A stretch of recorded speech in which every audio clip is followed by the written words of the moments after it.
उसका further cooking process stop हो जाए और ये आपका सॉफ्ट पनीर बनके रेडी हो गया है।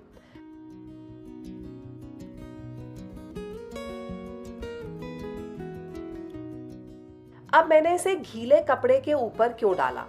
इसलिए डाला ताकि पनीर के क्रम्स कपड़े के साथ चिपक के वेस्ट ना हो। अगर आप ड्राई कपड़े के ऊपर पनीर को छानेंगे तो पनीर कपड़े के ऊपर चिपकेगा ही चिपकेगा और काफ़ी ज़्यादा वेस्टेज होगी। इसलिए ये अवॉइड करने के लिए एक कपड़े को गीला कीजिए, छन्नी पे उसको रखिए निचोड़ने के बाद और उसके ऊपर पनीर को छानिए। किचन में चॉपिंग वगैरह एंडलेस होती है और अक्सर प्याज डेली कुकिंग में यूज़ होता ही होता है। जब आप प्याज को काटें तो ये जो आई है इसको आपको ज़रूर काटना है क्योंकि ये कैंसरस होती है। ये बहुत ज़रूरी है कि आप इस आई को काट के निकाल दें, इसको हमें नहीं खाना है। प्याज को अगर आप पानी के अंदर डाल के थोड़ी देर छोड़ देते हैं और फिर इसे काटते हैं तो आपको प्याज काटते वक्त रोना नहीं आएगा, आपके आंसू नहीं गिरेंगे। तो ये ज़रूरी है। हरी मिर्ची को काटने का भी एक तरीका होता है। इसे आप चाकू से ना काट के किचन सिजर से काटिए ताकि मिर्ची वाले हाथ अगर गलती से आंखों में पड़ भी जाएं तो आपको जलन ना हो। और सिजर से मिर्ची कटती भी बहुत अच्छे से है। फिर चाहे आपको इसे स्लिट करना हो या फिर बारीक चॉप ही क्यों ना करना हो, सिजर से ये बहुत अच्छे तरीके से चॉप होती है।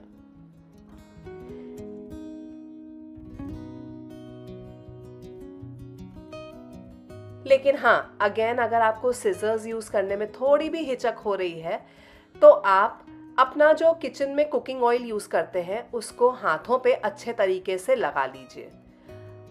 हथेलियों पे और उंगलियों पे अच्छे तरीके से रब कर लीजिए इस ऑयल को।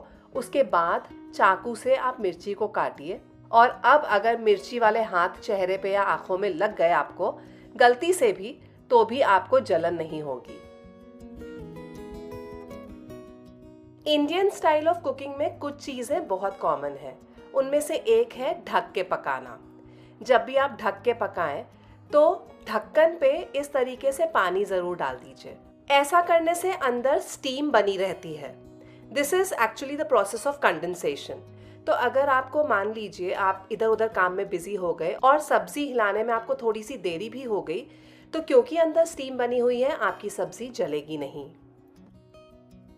साबुत चीज़ें बहुत सारी हम किचन में बनाते हैं, साबुत दालें, पल्सेस, लेग्यूम्स एक्सेट्रा। इनको अगर हम भिगोना भूल जाएं तो इनका कुकिंग टाइम जो है वो बहुत ज़्यादा इंक्रीज़ हो जाता है।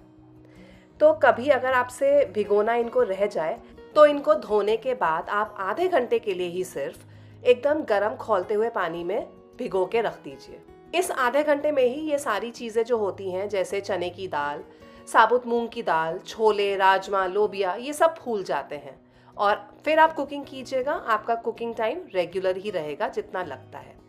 इसलिए हमेशा एक इलेक्ट्रिक केटल अपनी किचन में हैंडी रखिए ताकि आप इंस्टेंटली गर्म पानी इस्तेमाल में ले सकें एज एंड व्हेन रिक्वायर्ड।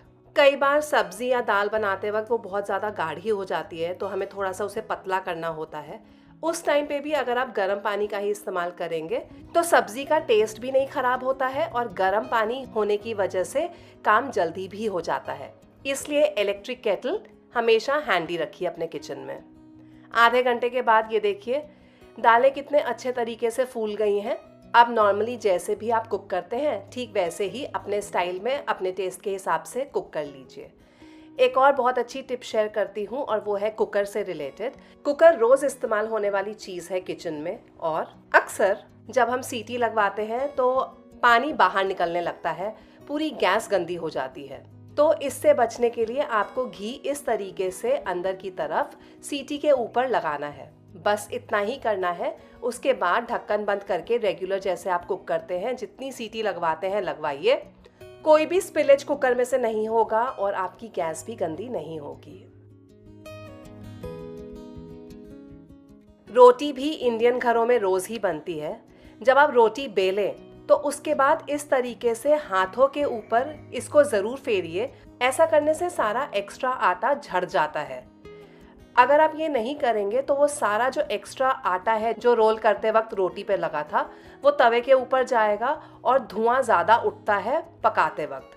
तो उस धुएं से बचने के लिए आपको ये झाड़ के ही रोटी को तवे के ऊपर चढ़ाना है। अक्सर लोगों की कंप्लेंट रहती है कि रोटी बनाने के बाद रोटी नीचे से गीली हो गई। ऐसा ना हो इसलिए जब भी आप रोटियां पकाएं तो उसे इस तरीके से किसी जाली के ऊपर उतारें, डायरेक्ट प्लेट के ऊपर ना रखें। ऐसा करने से रोटी को नीचे से हवा लगती रहती है, मॉइस्चर वो नहीं पकड़ती है और नीचे से गीली नहीं होती है। वैसे ये जो जाली मैं यूज़ कर रही हूँ ये मेरे माइक्रोवेव के साथ आई थी। अगर आपके पास ऐसी जाली नहीं है तो आप रोटी को कटोरी के ऊपर भी निकाल सकते हैं।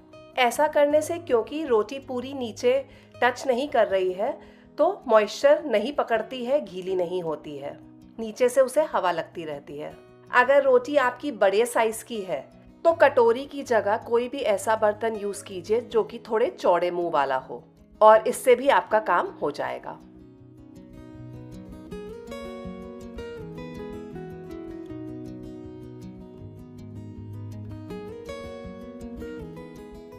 रोटियों को रखने के लिए हम कैसरोल का यूज़ करते हैं, राइट? लेकिन सारी बनी हुई रोटियां अगर हम ऐसे ही गरम गरम हॉटकेस के अंदर डाल देंगे तो भी वो मॉइस्चर पकड़ लेंगी और गीली हो जाएंगी। तो ये जाली आप डालिए हॉटकेस के अंदर। ये शायद मेरे कुकर के साथ आई थी और आजकल तो कैसरोल्स इस तरीके की जालियों के साथ ही मिलते हैं। इसके ऊपर जब आप रोटियां रखते हैं तो भी रोटियां नीचे से गीली नहीं होती हैं। चाहे आप कितने ही घंटों के बाद अब ये रोटियां क्यों ना खाएं, ये रोटियां बिल्कुल सही रहेंगी, गीली नहीं रहेंगी। अगर इस तरीके की जाली आपके पास ना हो तो कोई भी जालीदार दूसरी चीज़ आप हॉटकेस के अंदर रखिए और उसके ऊपर रोटियां रखिए, क्योंकि आइडियली एल्युमिनियम फॉइल में रोटियों को रैप नहीं करना चाहिए। ये तो मैं पहले भी अपने कई वीडियोस में बता चुकी हूँ, because that is not good for health. और जब हम कपड़े के अंदर रोटियों को रैप करते हैं बहुत लंबे टाइम तक तो उसमें कभी कभी स्मेल सी आने लगती है। तो अ बेटर ऑप्शन इज़ कि इस तरीके की जाली आप यूज़ करिए रोटियों को रखने के लिए। जब हम किसी भी चीज़ के ऊपर तड़का मारते हैं, भले ही वो दाल हो, ढोकले के ऊपर हो, तो जो भी हम तड़के में चीज़ें डाल रहे हैं वो स्प्लटर होती हैं, एकदम से उड़ उड़ के इधर उधर जाती हैं, कई बार हमें लग भी जाता है उनसे। तो इससे बचने के लिए घी या ऑयल जब आपका गर्म हो जाए तो उसके अंदर सबसे पहले आपको डालना है नमक, थोड़ा सा नमक। वैसे आप घी या ऑयल डालने से पहले भी डाल सकते हैं। नमक से क्या होगा कि कोई भी चीज़ जो भी आपके तड़के में जा रही है वो स्प्लटर नहीं करेगी, एकदम से उड़ के बाहर नहीं गिरेगी और आप प्रोटेक्टेड रहेंगे, आप सेफ रहेंगे। जब भी आप तड़का दाल के ऊपर पोर करें तो उसको हिलाइए नहीं तुरंत ही, उसको कवर करके थोड़ी देर छोड़ दीजिए ताकि सारे फ्लेवर्स अच्छे से इनकॉर्पोरेट हो जाएं। 5-10 मिनट के बाद ढक्कन हटा के हिलाइए और उसके बाद जो आपको करना है करिए। आपके फ्लेवर्स तभी अच्छे से इन्फ्यूज़ होंगे जब आप ये तरीका फॉलो करते हैं। सो आई होप आज की बहुत ही छोटी छोटी लेकिन यूज़फुल टिप्स आपको अच्छी लगी होंगी। इनमें से कौन सी टिप आपको सबसे अच्छी लगी मुझे ज़रूर कमेंट करके बताइएगा। Thank you so much for watching. Bye bye.